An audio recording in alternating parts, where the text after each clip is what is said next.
నమస్తే రమగారు. నమస్తే జయ. రమగారు, ధనుర్మాసంలోకి అడుగు పెడుతున్నాము. ధనుర్మాసం అనగానే తిరుప్పావై గుర్తొస్తుందండి. కాకపోతే మనం ఎప్పుడు మాట్లాడుకుంటూ ఉంటాం. ప్రతి సంవత్సరం నేను మిమ్మల్ని తిరుప్పావై చెప్పండి రమగారు అని అడుగుతాను, కార్తీక పురాణం లాగా. జయ, అది అందరం చెప్పేది కాదు, అందరం మాట్లాడేది కాదు అని మీరు చెప్తారు. ప్లస్ ప్రతిరోజు ప్రతి ఇంట్లో కూడా మనం కార్తీక పురాణం విన్నంతగా కూడా కాస్త తక్కువే కదా రమగారు. కానీ ధనుర్మాసంలో ప్రత్యేకించి మనం చేయాల్సిన నియమాలు, పెట్టుకోవాల్సిన పూజా విధానం, ఇలాంటి వాటి గురించి ఒక్కసారి మాట్లాడుకుందామండి. మార్గశీర్ష మాసం సగమో పావో గడిచాక ధనుర్మాసం మొదలవుతుంది. సాధారణంగా మన నెలలు ఎట్లా నడుస్తాయి? చాంద్రమానంలో నడుస్తాయి. సంకల్పం చెప్పుకునేటప్పుడు కూడా చాంద్రమాన సంవత్సరాల పేర్లే చెప్పుకుంటాం. ఉగాది వస్తే చాంద్రమానంలో ఏడాదే మారుతుంది. చంద్రుడి నడకతోటి మన కథ నడుస్తూ ఉంటుంది. అయితే మన కథలో మనతో పాటే ఉండే సూర్యుడు ఆయన నడక ఆయన నడుచుకుంటూ ఉంటాడు. ఓకే. చంద్రుడు ఏ నక్షత్రంతో కూడి ఉంటాడో పౌర్ణమి నాడు ఆ నక్షత్రపు పేరుని ఆ మాసానికి ఇస్తారు.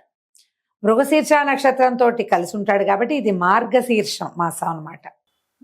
ఇట్లా ప్రతి మాసానికి చంద్రుడు తార కలిసి ఉన్న దాన్ని బట్టి మాసాలకి పేర్లు వస్తాయి. చంద్రుడి నడక ఉంది, సూర్యుడి నడక కూడా ఉంది కదా. ఈ చంద్రుడి నడకతోటి మన మాసాలు, తిథి వార నక్షత్ర గణనం మొత్తం చంద్రుడి వెనకాల పడితే మనం సూర్యుడి వెనకాల పడేది కూడా ఇంకొకటి ఉంది. అదేమిటి? ప్రయాణం. సూర్యుడి నడక ఉత్తరాయణ దక్షిణాయనాలు, రెండు అయనాలుగా అంటే రెండు నడకలుగా సూర్యుడి నడకని విభజించారు. ఇది సంవత్సరంలో 6 నెలలు ఉత్తరాయణం, 6 నెలలు దక్షిణాయనంగా కనపడుతుంది. మరి ఇప్పుడు చంద్రుడు నడుస్తున్నాడు. సూర్యుడు ఎప్పుడు నడుస్తాడంటే అంటే చంద్రుడి నడక ఎట్లా ప్రారంభం అవుతుంది? అమావాస్య వెళ్ళగానే పౌర్ణమి మాసాలంటే మనవి శుక్లపక్షం మొదలై పాడ్యమి, విద్య, తదియ, సవితి, పంచమి, షష్ఠి, సప్తమి వరుసగా 14 రోజులు వెళ్ళాక పౌర్ణమి వచ్చి అక్కడి నుంచి 14 రోజులు మళ్ళీ కిందకి దిగి అమావాస్య వచ్చి ఇట్లా చంద్రుడి నెల నడుస్తూ ఉంటుంది. సూర్యుడి నెల ఎలా మారుతాడు? ఆయన ఈ 12 నెలల్లోనూ 12 గ్రహాల్లోకి సంక్రమణం చెందుతాడు. ఓకే. సూర్యుడు గ్రహరాశిని ఈ గ్రహం నుంచి 2వ గ్రహంలోకి మారటాన్ని సంక్రమణము అంటారు. చంద్రుడిది మామూలు నడక. అవును అవును. సూర్యుడిది ప్రత్యేక నడక. ఈ ప్రత్యేక నడక వల్ల ఏమవుతుంది? ప్రతి మాసంలోనూ కొంత సమయం గడిచిపోయాక, చంద్రుడి నడక గడిచిపోయాక సూర్యుడి నడక గతి మార్చుకుంటూ వెళ్తాడు. మొత్తం 12 రాసులు, 12 రాసులు కదా మనకి, 12 నెలలు. ఇంగ్లీష్ పైన తెలుగు అయినా 12గా మాసాలు. కొంచెం రోజులు హెచ్చు తగ్గు అవుతాయి. ఈ నెలలో ఏమవుతుంది? నెల మధ్యలోకి వచ్చేసరికల్లా అటు ఇటుగా సూర్యుడు ఏం చేస్తాడు? 2వ గ్రహ స్థితిలోకి 2వ గ్రహంలోకి మారతాడు. మారేసరికల్లా దీన్ని సంక్రమణంగా చెప్తూ, ఈ సంక్రమణంలో కూడా కొన్ని ప్రత్యేక విధులు నిర్వహించేవాళ్ళు పూర్వకాలంలో. ఇప్పుడు మనం అమావాస్య పౌర్ణమి విధులే సగపడి మానేసాం. ఈ సంక్రమణాల్లో తప్పకుండా నదీ స్నానము, తర్వాత దేవాలయ దర్శనము, పితరులకి నీరు వదిలిపెట్టటము, తర్పణాలు విడవటము అనేది ఒక నియమంగా చేసేవాళ్ళు. ఇప్పుడు కూడా కొందరు పెద్దలు అంటే మంచి జ్ఞానవంతులైన వాళ్ళు, పురాతన సంప్రదాయాలు విడవకుండా ఉన్నవాళ్ళు సంక్రమణంలో తర్పణాలు విడుస్తారు, పితరులకి ఆహారము అని. అవన్నీ మానేసిన మనం ఏం చేస్తాం? సంవత్సరానికి ఒకసారి 2 సార్లు పెద్దల పేర్లు చెప్పుకుని చేసుకుంటాం. తద్దినాలు పెడతారు కదా తిథులు. తర్వాత ఏమో మహాలయ పక్షాల్లో కూడా కొంచెం నిర్వర్తిస్తాం, ఎంతో కొంత నెరవేరుస్తాం కదా. ఈ సంక్రమణం ప్రత్యేకం ఏంటంటే, ఈ సంక్రమణం చెందినప్పుడు ఈ కొన్ని ప్రత్యేక రాసుల్లో విశేషమైన నడక కనపడుతుంది. అది ఉత్తరాయణము దక్షిణాయనము 2 అయనాలు ఉన్నాయి కదా. సూర్యుడు మకర రాశి సంక్రమణం జరిగినప్పుడు ఉత్తరాయణ పుణ్యకాలం మొదలవుతుంది. మకర సంక్రాంతిగా చెప్పుకుంటాం. అవును అవును. అక్కడి నుంచి 6 నెలల పాటు ఉత్తరాయణమే నడుస్తుంది. 6 నెలలు అయ్యాక ఇంచుమించు జ్యేష్ఠాషాఢాలలో మళ్ళీ మారతాడు. అప్పుడు దక్షిణాయనం వచ్చేస్తుంది. ఈ అయనము అంటే సూర్యుడు తూర్పు నుంచి మనకి పైకి వస్తాడు. తూర్పునే కదా ఉదయిస్తాడు. ఈ ఉదయించిన సూర్యుడు తూర్పు నుంచి పైకి వస్తూ ఉత్తరం వైపుకి వాలటం మొదలుపెట్టింది ఉత్తరాయణము, దక్షిణం వైపుకి వాలడం మొదలుపెట్టింది దక్షిణాయనము. సరాసరి సూటిగా తూర్పు నుంచి పడమరకు అట్లా టకీమని వచ్చాడు, వాలి నడుస్తాడు. ఈ వాలటం వల్ల ఋతువుల్లో తేడాలు వస్తాయి. ఓకే. వాతావరణంలో మార్పు వస్తుంది. ఈ తర్వాత ఈ ఉత్తరాయణం దక్షిణాయనంగా దీన్ని విభజించడం వల్ల ఉత్తరాయణం పుణ్యకాలంగాను దక్షిణాయనము ఉపాసనా కాలంగాను చెప్తారు. ఉమ్. ఇది విశేషంగా కనపడుతుంది మనకి. అవును. ఇంచుమించు దక్షిణాయన కాలంలోనే విష్ణుమూర్తి యోగ నిద్రా పరవశుడుగా ఉంటాడు. మనం చెప్పుకుంటాం కదా చాతుర్మాస్యం అని. తర్వాత ఆయన నిద్ర లేచిన తర్వాత ఒక నెల కొంత సమయం గడిచిన తర్వాతే ఉత్తరాయణం మొదలెడుతుంది. ఈ ఉత్తరాయణం మహాపుణ్యకాలంగా చెప్పబడుతుంది. ఇది మకర సంక్రమణంతో ఉత్తరాయణం వస్తుందా. మకరానికి ముందున్నది ధనుర్రాశి. ఈ పుణ్యకాలానికి ముందున్నది ఎప్పుడు కూడా భోగిగా చెప్పబడుతుంది. ప్రత్యేకమైంది. మన పండగ ముందు రోజు భోగి అవును చెప్పుకుంటాం కదా. ఈ ఉత్తరాయణ పుణ్యకాలానికి ముందున్న నెల అయినటువంటి ఈ ధనుర్మాసము విశేషమైన పుణ్యకాలంగా చెప్పబడుతుంది. దీన్ని ఏం చేస్తారు, ధను సంక్రమణం చెందుతాడు, ధనురాశిలోకి ప్రవేశిస్తాడు. ఈ ధను సంక్రమణం చెందటాన్ని మన వాళ్ళు నెలగంటు పెట్టడం, నెలపట్టు పట్టడం అని చెప్తారు. అవును. ఈ రోజుల్లో సాధారణంగా ఏ పుణ్యకార్యాలు చేయరు, కొత్త వస్తువులు కొనుక్కోటాలు అవి చెయ్యరు, పెళ్లిళ్ళు వ్యవహారాలు పెళ్లి మాటలు శుభకార్యాలు ఏవి ఉండవు. చిన్న చిన్నగా పెళ్లి మాటలు పెళ్లి చూపులు లాంటివి కూడా చేయరు. నెలగంటు పెట్టాక కొత్త వస్తువులు కొనుక్కోవటం కొత్త కార్లు కొనుక్కోవటం కూడా చేయరు. ఉత్తరాయణానికి పీడకాలంగా చెప్పబడుతుంది ధను సంక్రమణం. అయితే ఈ మార్గశీర్షం సగము, ఒక్కోసారి పావు కూడా అవ్వచ్చు, చివరి రోజులు కూడా అవుతూ ఉండొచ్చు.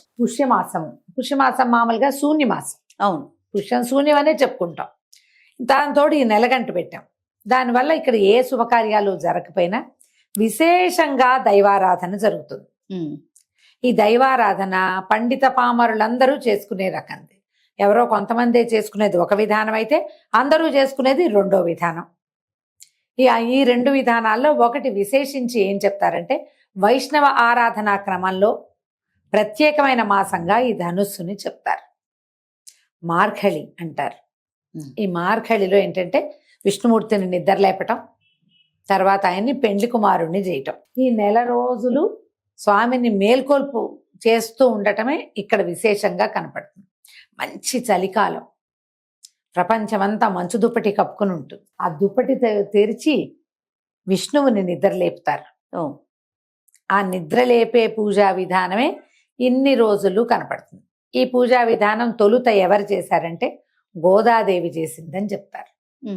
ఆమె 30 రోజులు రోజుకొక్క పాట పాడి విష్ణుమూర్తిని, ఆయన రంగనాథుడిని నిద్రలేపి చివరి రోజున ఆయన్ని వివాహం చేసుకుని ఆయనలోనే ఐక్యమైపోయింది. ఈ 30 రోజులు ప్రత్యేకంగా వైష్ణవులు తిరువారాధన క్రమంలో ఈ మార్గళి అమ్మవారు చెప్పినటువంటి గోదాదేవి చెప్పినటువంటి 30 పాసురాలని రోజుకొక్కొక్క పాసురం చొప్పున పాడుకుంటూ ఆమెను తలుచుకుని ఆమె ఆచరించిన తెల్లవారుజామున పూజా విధానాన్ని చేసుకుంటారు. విష్ణు ఆలయాలన్నీ హడావిడిగా హైరానగా ఉంటాయి.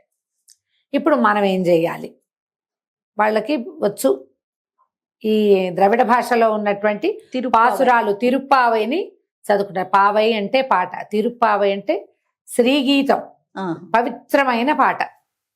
మనకి రాదు, మనం ఏం చేయాలి, తెల్లవారుజామునే లేచి వాకిళ్ళు ఊడ్చుకుని చక్కగా పేడకళ్ళాపు చేసి మంచి ఆవు పేడ ప్రశస్తమైనది తెచ్చుకుని దాంట్లో చేతులు పెట్టి దాన్ని కలిపి చక్కగా గొబ్బిళ్ళు చేసి దాని మీద ముగ్గేసి పసుపు బొట్టు పెట్టి ఒక గుమ్మడి పువ్వో గేదెంగి పువ్వో ఏదో ఒక పువ్వు పెట్టి వాకిళ్లలో ముగ్గు వేసి ముగ్గులో గొబ్బెమ్మల్ని అలంకరించాలి.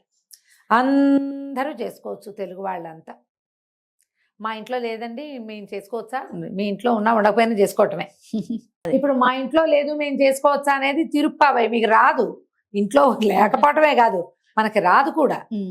కానీ అందరూ ఆచరించదగినది ఏంటంటే ఈ వాకిళ్ళు శుభ్రం చేసుకోవటం, తెల్లవారుజామునే పాచి మొహాలతోటే స్నానం చేయక్కర్లా, నిద్ర లేవటం, వాకిళ్ళు చేసుకోవటం, ముగ్గేసుకోవటం, చక్కగా గొబ్బెమ్మలు చేసి పెట్టడం. ఈ గొబ్బెమ్మలు అంటే గోపెమ్మలు. విష్ణువారాధనలో దాని ఏది అడ్డం లేదు. ఆఖరికి గొబ్బి కూడా విష్ణువారాధనే. గోపేడతో చేసిన గొబ్బెమ్మ కూడా విష్ణువారాధన. అంతే. ఇక చక్కగా ఇది చేసుకుంటాం. చుట్టుపక్కల ఎక్కడైనా దేవాలయాలంటే విష్ణువాలయాలకు వెళ్ళడం, ప్రసాదం తెచ్చుకోవడం. పొద్దున్నే ధనుర్మాసంలో రకరకాల ప్రసాదాలు చేస్తారు. సాయంకాలం ఏదో చదువుకుంటాం. ఇది ధనుర్మాసం విశేషం. ఈ 30 రోజులు చేశాక భోగి పండగ నాడు సంక్రమణానికి ముందు గోదాదేవికి రంగనాథుడితోటి కళ్యాణం కళ్యాణం. జరుపుతారు. గోదా కళ్యాణం 2-3 రోజులు అటు ఇటుగా గోదా కళ్యాణం చేసుకుంటారు.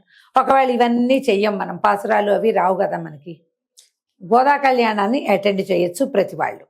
ఓకే. ఈ 30 రోజులు వాకిట్టు ముగ్గేసుకుని దీపం ఇది పెట్టుకోవడం, గొబ్బిళ్ళు పెట్టుకోవడం, తర్వాత మామూలు మన జీవన విధానం ఎలా ఉందో అలా వెళ్ళిపోవచ్చు. ఈ రోజుల్లో చేసే దానం చాలా విశేషమైంది. ధాన్యము, ఆహార పదార్థాలు, ప్రధానంగా వండిన పదార్థం కంటే వండుకోవలసిన పదార్థం దానం చేయటం ఎక్కువ విశేషం. ఒకటి వెచ్చటి బట్టలు దానం చేయటం, రెండోది. ఈ రెండు ముఖ్యమైన దానాలుగా చెప్పబడతాయి. ఎవరికి ఏ అవకాశం ఉంటే అది చేసుకుని దాన్నే భగవత్ సేవగా భావించి చేసుకోవటమే. కుదిరితే దేవాలయ దర్శనం, అంతే అంతే. కదా. అయితే ఈ 30 రోజులు అయ్యేసరికల్లా మనకి సంక్రాంతి పండుగ వచ్చేస్తుంది. అవునండి. అది చూడు, ఎప్పుడు ధను సంక్రమణ ఎప్పుడు వస్తుంది? డిసెంబర్ 15-16 తారీఖుల్లోనే వస్తుంది. సంక్రాంతి పండగ 13, 14, 15. అంతే. ఎందుకు అట్లా వస్తుంది? మనకి చంద్రుడితోటి వచ్చే పండగల ముందుకి వెనక్కి అయిపోతాయి. అవును. ఇవి ఎట్లా వచ్చినాయి? ఇది సంక్రమణం వల్ల ఖచ్చితంగా నెల మధ్యలో అవుతుంది అది. అవును. కాబట్టి ఈ లెక్క ఇంతే. ఈ లెక్క ప్రకారం చక్కగా ధనుర్మాసాన్ని సుసంపన్నం చేసుకోండి. చేయగలిగినంత విష్ణువారాధన చేయండి. తప్పకుండా. నారాయణ సేవ కుదరకపోతే నరసేవ అయినా చేయండి. అద్భుతమైన మాట ఇది. అదైనా చేసుకున్నా కూడా మంచిది. ఏదో స్వెటర్లు కొనుక్కున్నాం, ఇంకో 2 స్వెటర్లు కొని ఎవరికైనా ఇవ్వండి, పిల్లలకి. తలకు కట్టుకునేవ్వండి, మంకీ క్యాపులు కొని పెట్టండి అందరికి. ఏ సాక్సో మేజోళ్ళో సాక్సులు చేతులకు వేసుకునేవో కొనిపెట్టండి. దారిలో పిల్లలు కనపడతారు, పాపం స్వెట్టర్లు లేవు, చలికి వణుకుతుంటారు, వాళ్ళకి ఏమైనా ఇవ్వండి. వేడి కలిగించే పదార్థాలు దానం చేయటం, నువ్వులు లాంటివి కూడా, అవన్నీ కూడా మంచిది. ఎవరికి ఏ అవకాశం ఉంటే అది చేసుకోవచ్చు.